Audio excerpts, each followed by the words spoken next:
Here, nog 'n gisterjaar is alweer verby.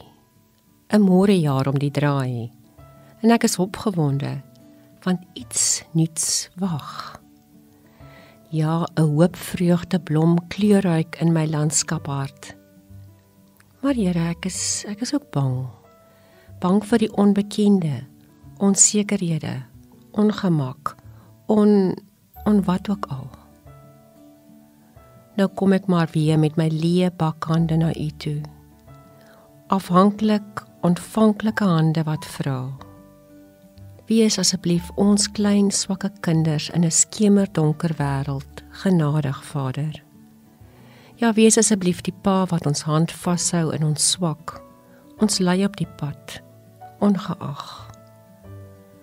Bly asseblief ons verlosser, Here Jesus. Ons maak so dikwels droog. Ja, help ons om te vergewe soos U. Lei ons met deernis, wysheid en lig, Gees van God. Maak ons ore waawyd wakker vir U stem, al is ons soms doof, of eenvoudig net te hardhorend en volg ons eie kop. Here, gee asseblief aan ons helder siende oë, veral wanneer ons verdwaal.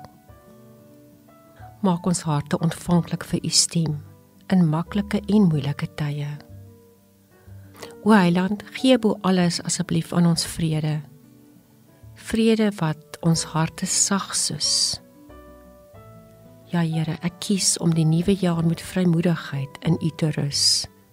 U wat was, U wat is, U wat sal wees. Amen.